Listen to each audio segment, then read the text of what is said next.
Hi, third grade. Back to bring Pumpkin Town. Read aloud to you. Look at that cool Tower of Pumpkins. Pumpkin Town, written by Katie Mackay. So make sure you guys can see. Jose and his family grew pumpkins. That growing began with shiny seeds, which were followed by long vines, and those vines grew every which way. The pumpkins grew every which way too, from small to fat to tall. The Jack Be Littles could be dropped into pockets. The Happy Jacks were bigger and strong enough a boy could carry just one. The Big Moons were bigger still, too large for 5 boys to roll.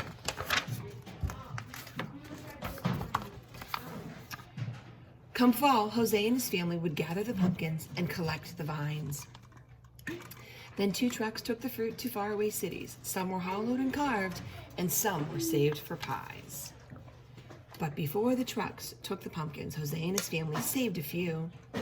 They needed the seeds. When it came to saving pumpkins, Jose's father always said, "Save only the best and sell the rest." So Jose and his brothers hollowed the best pumpkins and saved only the biggest, brightest seeds.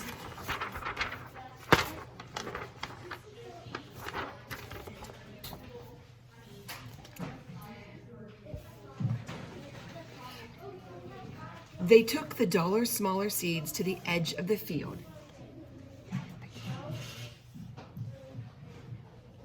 Overlooking the town, and tossed them.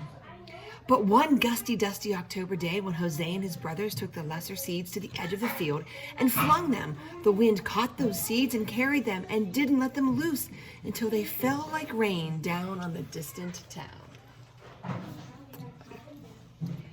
The seeds slipped into straw roofs and settled into flower pots and sprinkled gardens. And that seemed to be the end of it. Look at all those seeds. But the next spring, rain awoke those small seeds and plants began.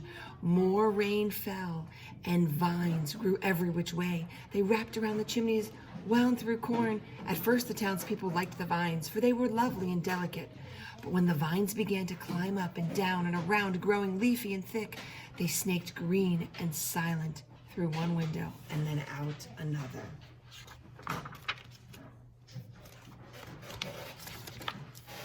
The fruit grew and grew and grew every which way. Soon the townspeople were stepping over pumpkins and around pumpkins and under pumpkins, and it was hard to even walk a block. Rooftops sagged under the weight of big moons, fences fell, and when the wind blew, one had to dodge Happy Jacks and Jack Be Littles falling from trees. Nothing is worse than pumpkins, groaned the townspeople.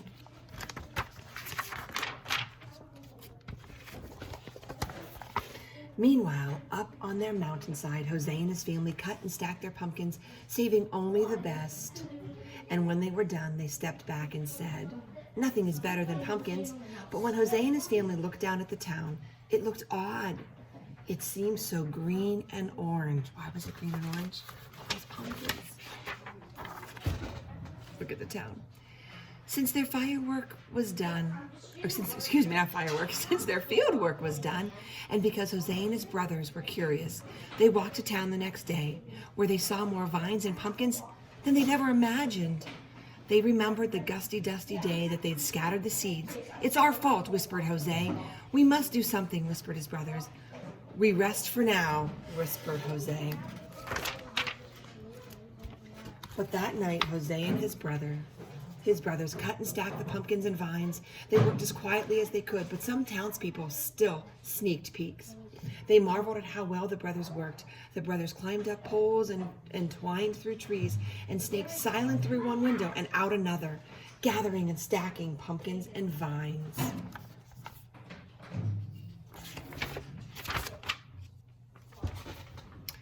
When the townspeople awoke, they discovered a mountain of pumpkins and a hill of vines and a mound of tired brothers.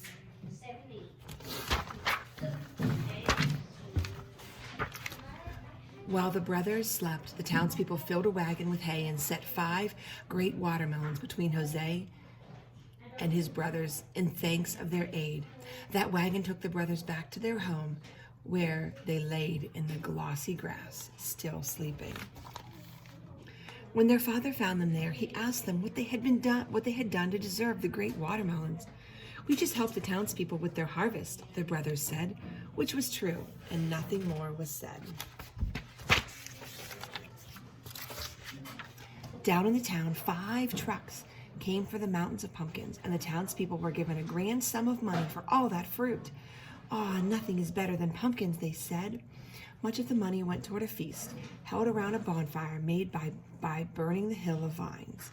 It was decided that the rest of the pumpkin money would be spent to carve a statue of, what do you think? Yep, the 5 mysterious brothers who had made a mountain of pumpkins. Uh-oh, you ready for this? Check this out. It took all of the next week for the townspeople to repair their roofs and their fences, and it took all of that week for Jose and his brother and his father to eat their great gifts. The melons were so sweet that Jose and his family said, "Nothing is better than watermelons."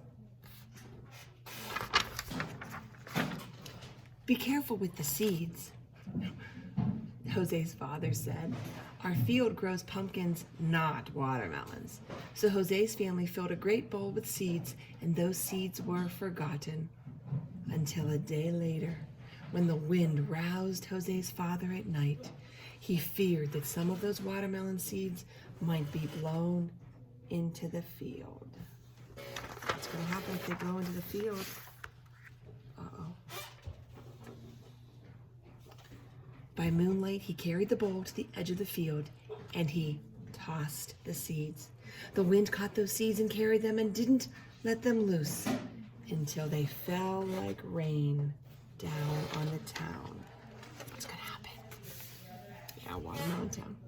The watermelon seeds slipped into straw roofs and settled into flower pots and sprinkled gardens and slid into the soil around the statue of Jose and his brothers. See them all? And that seemed to be the end of it.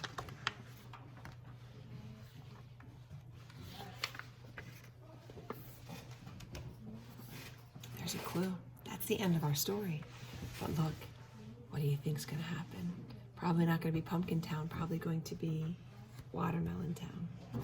Happy Thanksgiving, guys.